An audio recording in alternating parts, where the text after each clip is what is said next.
আমি জানি না এরকম অভ্যাস আরো মানুষের আছে নাকি, যে মানে আমি সাইলেন্স সহ্য করতে পারি না।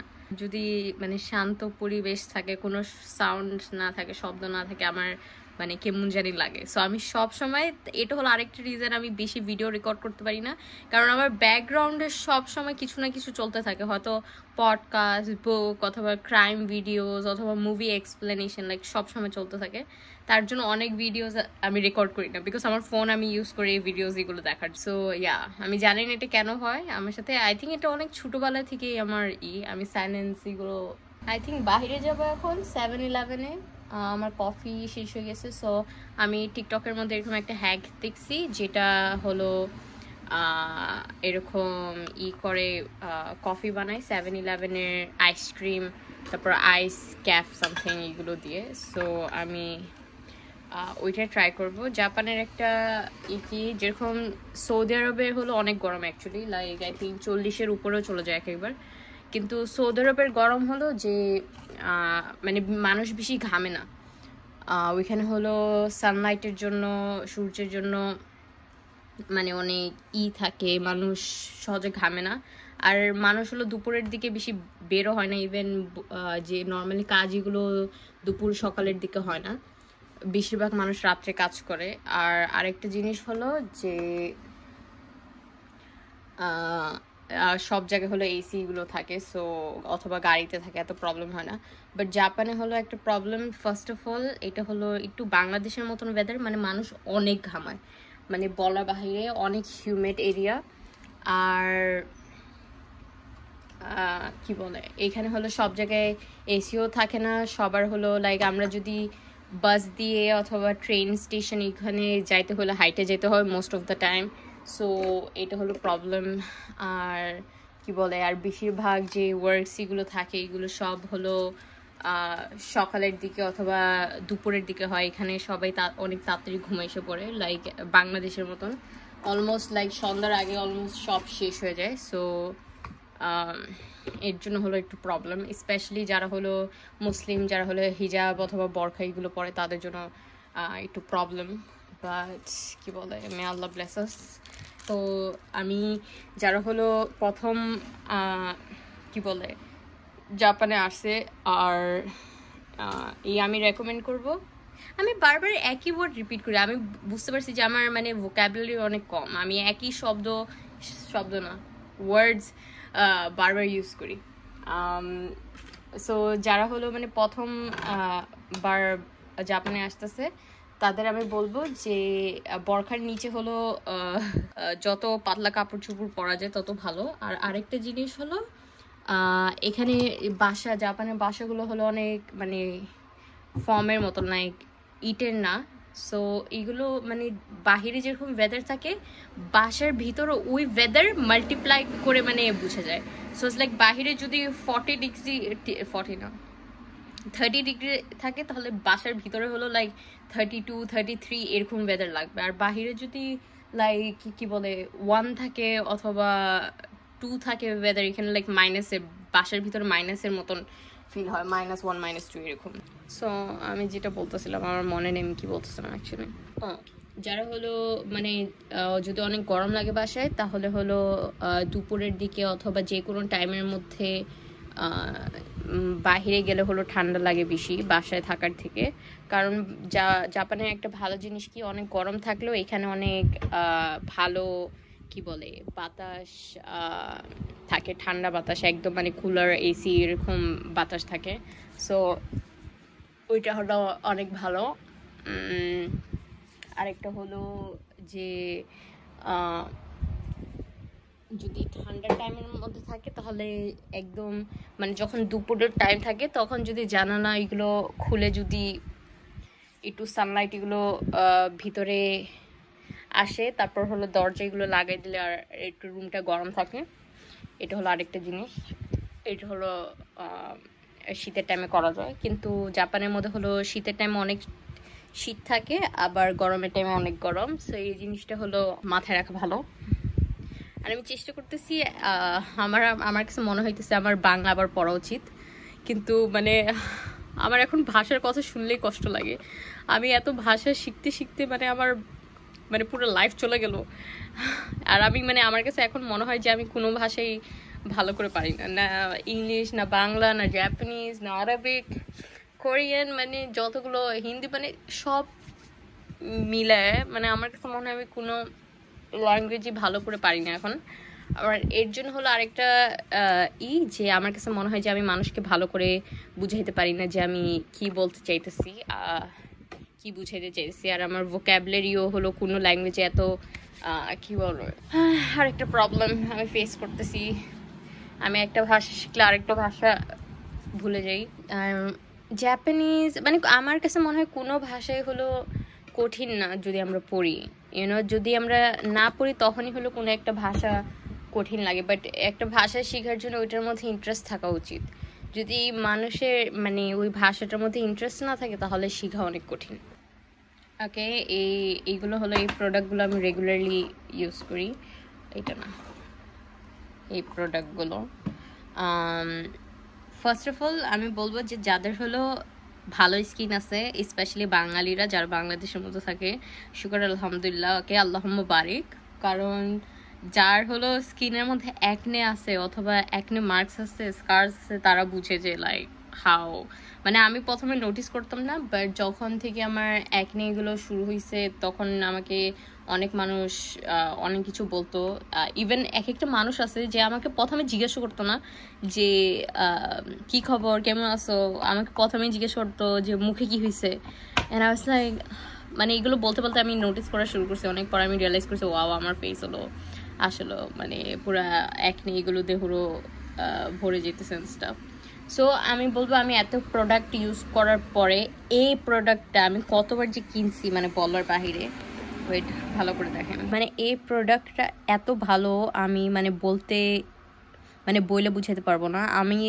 আমি জাস্ট এই প্রোডাক্টের জন্য আমি হলো আমার ফ্রেন্ডস ওদের সাথে বলছিলাম যে আমাদের হলো কি বলে বাংলাদেশেও এরকম কোনো কিছু মানে ওয়ের অথবা বিজনেস এরকম কিছু করা উচিত যে আমরা হলো এগুলো জাপান কোরিয়া থেকে হলো বাংলাদেশে পাঠাতে পারবো আর বাংলাদেশের মানুষ এটা ইউজ করতে পারবে। এই সিরামটা এত ভালো, মানে যে কোনো কিছুর জন্য এখানে হলো বলে মিরাকল সিরাম। এটা অ্যাকচুয়ালি আমার কাছে মনে হয় যে কোনো কিছুর জন্য মানে অনেক ভালো। এটার মধ্যে যে কোনো ক্রিমের সাথেও স্যুট করে, তারপর কোনো এইভাবে প্রবলেম এগুলো হয় না, কোনো পিম্পলস এগুলো আসে না, এটা অনেক ভালো। আর আমরা যে কোনো ক্রিম অথবা যে কোনো কিছু ইউজ করি ওটার মধ্যে যদি আমরা সানস্ক্রিন ইউজ না করি তাহলে আমাদের স্কিন হলো প্রোটেক্টেড থাকবে না। আর আমরা যদি আমাদের স্কিন ভালোও থাকে তো ওটা আস্তে আস্তে হলো নষ্ট হয়ে যাবে। সো কি বলে, সানস্ক্রিন হলো মাস্ট। আর আমি এটা রিসেন্টলি ইউজ করে স্টার্ট করছি আর আমার কাছে মনে হয় এটা অনেক ভালো। এই কোম্পানিটা অ্যাকচুয়ালি অনেক ফেমাস, এটার সিরামও আছে আমার কাছে। এটা অনেকে বলে যে এই সিরামটা হলো মানে ওয়ার্ক করে না, পিম্পলস এগুলো দেয়। আমি জানি না কেন, বাট মেবি এটার কোনো একটা সিবাম অথবা কোনো একটা কারণের জন্য আই থিঙ্ক আসলে এটা পিম্পল এগুলো দেয়। বাট এটা হলো পানি মুখ ধোয়ার সাথে সাথে দিতে হবে। লাইক যখন হলো মুখের মধ্যে অলরেডি পানি থাকে, মানে মুছা যাবে না মুখ, ওইটার সাথে সাথে মুখ ধোয়ার সাথে সাথে এটা দিতে হবে। তারপর হলো অন্য সিরাম অথবা ক্রিম এগুলো দিতে হবে। আমি প্রথমে যখন ইউজ করছি তখন আমারও আই থিঙ্ক ছোটো ছোটো পিম্পলস আসতেছিলো, বাট পরে আমি টিকটকে সার্চ করার পরে মানে অনেক ডক্টরস ওরা রেকমেন্ড করতেছিলো যে পানি মানে মুখ ধোয়ার সাথে সাথে ফেস ওয়াশ দিয়ে মুখ ধোয়ার সাথে সাথে ইউজ করার জন্য। অ্যান্ড আই থিঙ্ক এই দুইটা আই থিঙ্ক এটা অনেক ভালো স্কিন ব্যারিয়ার প্রোটেক্ট করার জন্য। আর হলো তারপর আই থিঙ্ক নতুন স্কিন হওয়ার জন্য আই থিঙ্ক এটা অনেক ভালো। ভ্যাসলিন হলো মাস্ট। লাইক আমি মানে ইভেন লাইক আমরা যদি শরীরের মধ্যে লোশন এগুলো ইউজ করি, এগুলো ইউজ করার পরে হলো কি বলে পেট্রোলিয়াম জেলি অথবা লিপসের জন্য, ল্যাশেসের জন্য, মানে এটার অনেক বেনিফিটস আছে। বাট আমি রেকমেন্ড করবো ভ্যাসলিন প্রোডাক্ট না ইউজ করতে। ভ্যাসলিন না ইউজ করে ওইটা এক্সপেন্সিভও, তারপর আমরা ওইটাকে বয়কটও করতেছি। সো এর থেকে পেট্রোলিয়াম যে কোনো পেট্রোলিয়াম জেলি, বেসিক্যালি হলো same thing, petroleum jelly use করো। আর যদি কেউ ওই ল্যাশেস এগুলো গ্রো করতে চায় অথবা চুল মাথার চুল, আমি দুইটা প্রোডাক্ট রেকমেন্ড করব। একটা হলো এটাকে জানি কি বলে, বাংলায় জানি কি বলে, এই অয়েলটা হলো ল্যাশেসের জন্য আর আইব্রোজের জন্য আমি লাইক ইউজ করার সাথে সাথে আমি এক সপ্তাহের মধ্যে আমার কাছে মনে হয় আমার ল্যাশেস অনেক বড় হয়ে গেছে, আর কি বলে অনেক স্ট্রং হয়ে গেছে। কিন্তু এটার একটা প্রবলেম হলো এটা হলো অনেক থিক, সো কোনো কিছুর সাথে মিক্স করে ইউজ করলে হলো সব থেকে ভালো। আর আরেকটা অয়েল হলো রোজমেরি অয়েল, এটাও মানে আমি বাই মিস্টেকলি একবার স্কিনে ফেসের মধ্যে ইউজ করছিলাম, কোনো প্রবলেম হয় নাই। আর আমি জানি না এটার রেজাল্টস দেখিনি, বাট এটা আমি শুনছি যে এটা লং টাইম ইউজ করলে তাহলে গ্রোথ এগুলো দেখা যায়। কিন্তু এটার একটা জিনিস আমার ভালো লাগে না, এটার স্মেলটা অনেক বাজে, মানে এটার গন্ধটা আমার একটুও ভালো লাগে না, লাইক মাথা ধরে যায় এরকম ল্যাভেন্ডারের মতন স্মেল, আর আমার ল্যাভেন্ডারের স্মেল একটুও ভালো লাগে না। সো এটা হলো একটা প্রবলেম, বাট কি বলে এই দুইটা হলো অনেক ভালো। ইয়া আমি জানি না এগুলো বাংলাদেশে পাওয়া যায় নাকি না, বাট বাংলাদেশের একটা সমস্যা কি বাংলাদেশে জিনিস এগুলো পাওয়া গেলেও হলো কি বলে আর্টিফিশিয়াল থাকে অথবা প্রিজারভেটিভ মিলে সব নষ্ট করে। মেবি আস্তে আস্তে উন্নতি হবে, আস্তে আস্তে ভালো হবে, ওই আশায় এখনো আছি। ওকে আমার যাওয়া উচিত, আমি এখন অনেক কথা বলে ফেলছি, আমার আই থিঙ্ক রেডি হয়ে যাওয়া উচিত। আমার প্ল্যান হলো আজকে 3টা ভিডিও রেকর্ড করার, দেখি কি হয়। উইথ দ্যাট আমি নেক্সট ক্লিপে যাচ্ছি।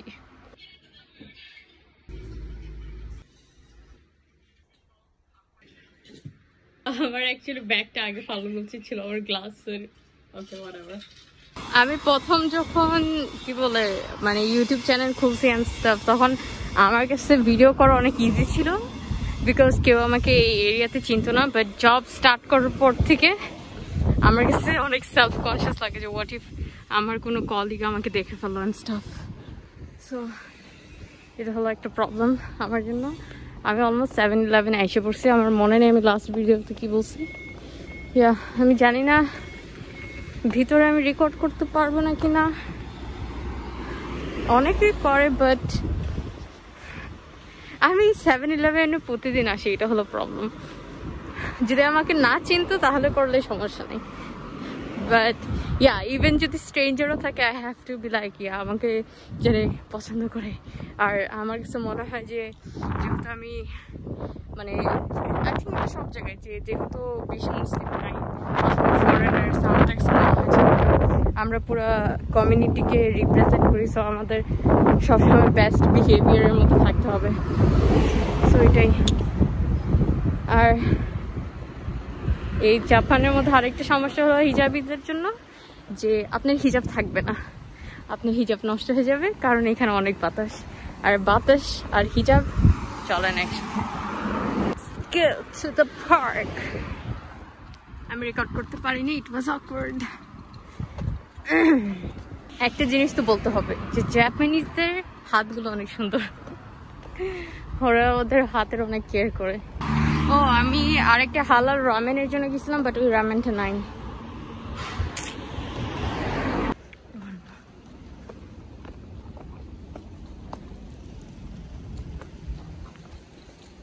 এই মাছটা ভালো না, আমার ব্ল্যাক মাস্ক সব শেষ হয়ে গেছে। আমার তো অনেকগুলো থাকার কথা, ওই ব্ল্যাক মাস্কগুলো 2-3 দিন পরলে ওইটা হলো লাইক ফেসের মতন শেড হয়ে যায়, তো দ্যাটস গুড, মেকআপ করতে হয় না। লাইটিং তো ভালো।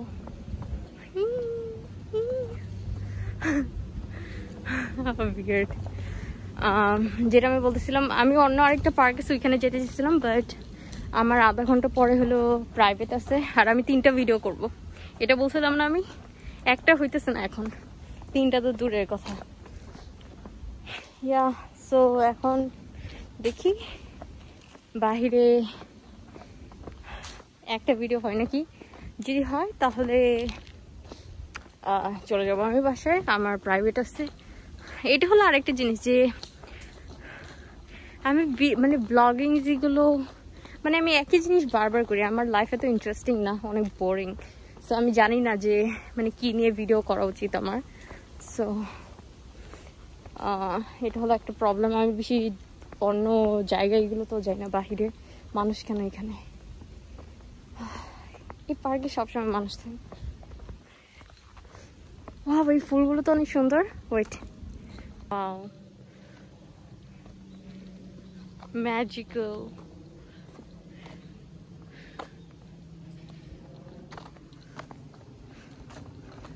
এটা হলো আরেকটা প্রবলেম, আমি জানি না কি রেকর্ড করব, কি বলবো। লাইফ অনেক বোরিং। সো কেউ যদি কিছু জানতে চায়, পার্সোনাল কিছু না, বাট এইভাবে জাপানের ব্যাপারে অথবা সৌদির ব্যাপারে, প্লিজ লেট মি নো। আমি ট্রাই করবো ওইটা নিয়ে ভিডিও বানানোর। আর ইয়া, আর কি বলবো আমি। ওকে, আমরা যাই বসি, দেন ওয়াও, আমাকে পাগল মনে করবে মানুষ, আমরা বসি। Let's start. মানুষ আমাকে অ্যাকচুয়ালি পাগল মনে করবে, আমি ট্রাইপড নিয়ে আসছি, কত ড্রামা করতেছি আমি এখানে এসে। ওকে,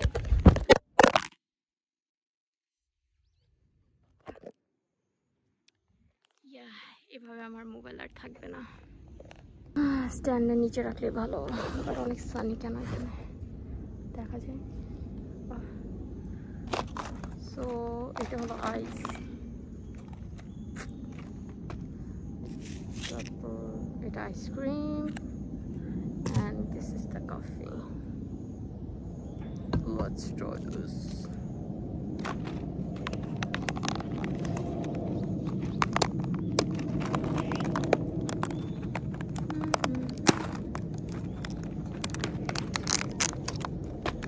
Please কেউ কমেন্ট করে আমাকে বলেন যে ব্লগস ভালো নাকি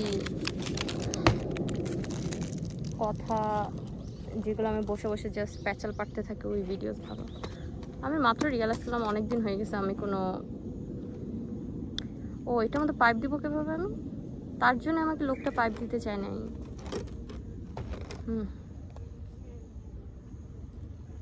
আর বাদে আমি সব ডাস্টবিন মানে প্যাকেজ এগুলো সব আমার ব্যাগে রাখতেছি। প্রথমে কফি দেওয়া উচিত, খুলতে পারলে এসে দিব। ওয়েট,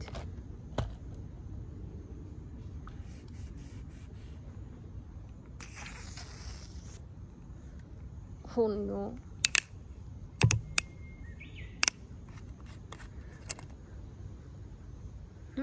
স্মেল তো সুন্দর।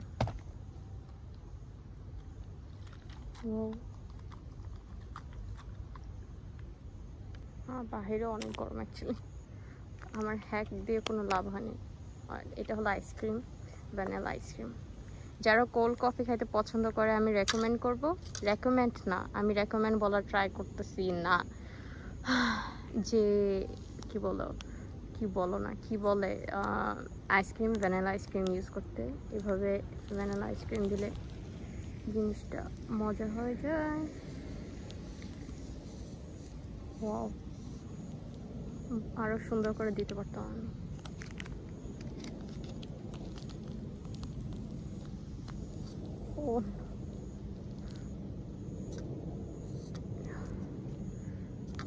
অনেক ঠান্ডা ছিল অ্যাকচুয়ালি, আমার হাত শেষ। আমার কথা শোনা যেতেছে রাইট? I hope so. আমি অনেক কষ্ট করে ভিডিওটা বানাইতেছি, আমার সব ভিডিও বানাইতে অনেক কষ্ট হয়। আমি যখন আমি রেকর্ড করতে চাই তখন আমার কাছে এডিটিং অনেক ইজি লাগে, যখন আমি এডিটিং করতে চাই তখন আমার কাছে রেকর্ডিং অনেক ইজি লাগে। আর আমি বাইরে আসছি দেখে আমার ভয়েস অনেক লো হয়ে গেছে। আমি রিয়েলাইজ করলাম আমি অনেকদিন ধরে কোনো ইংলিশ ভিডিওস বানাই না, আমার বানাইতে হবে। কি জানি একটা কমেন্টে দেখছিলাম, কি জানি 4টা ভিডিও করতে বলছে সামথিং। হিন্দি আর উর্দু তো অলমোস্ট সেম, সো ওইটার সেপারেট ভিডিও না বানাইলে হবে। এখন আমি আরেকটা জিনিস হলো যে আমি জানি না মানে হিন্দি অথবা উর্দুতে আমি কি ভিডিও বানাবো, কিসের বিষয়। Okay, let me show you. So এটা হলো দেখতে বেসিক্যালি ভ্যানিলা আইসক্রিম, কোনো ডিফারেন্স না। বাট এটার একটা ভালো জিনিস কি, এটার মধ্যে যেহেতু আইস দেওয়া, সো ওয়েট করতে হয় না। Looks delicious by the way. Yeah, let's try.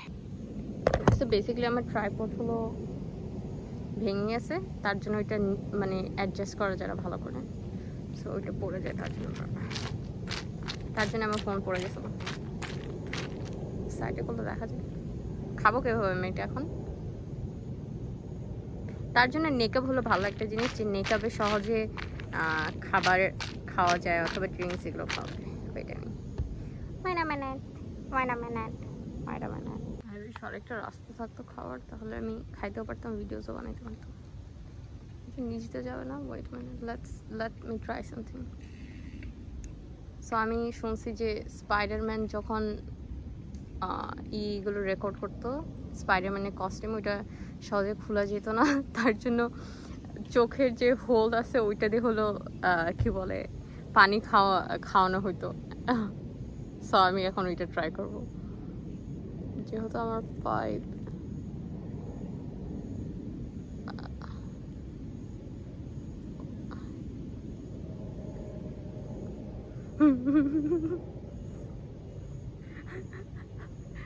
Work হয়েছে, রাইট?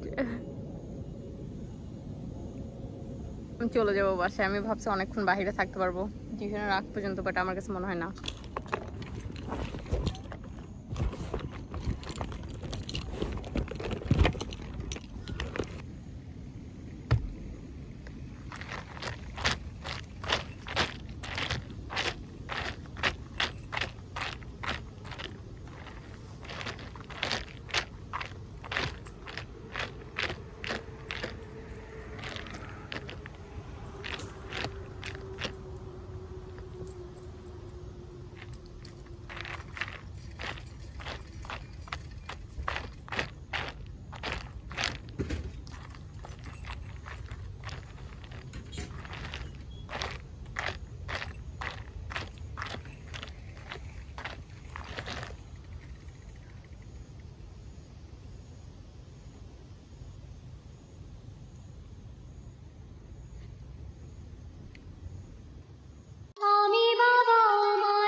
আমি বড় হই সকলের ভালোবাসা নিয়ে, আমার দু চোখে অনেক স্বপ্ন থাকে, আমি পড়ালেখা শিখতে চাই। যদি চার দেয়ালের মাঝে কাটে সারা জীবন, তাহলে থাকবো শুধু বোঝা হয়ে। শিক্ষা আমায় মুক্তি দিবে, মুক্তি দিবে। আমি তো কালকের খুশি আর আশা, আমারও তো স্বাদ আছে, আছে অভিলাষা। ঘরে বেঁধে রেখো না, নিয়ে যাও এগিয়ে। আমি বাবা ও মায়ের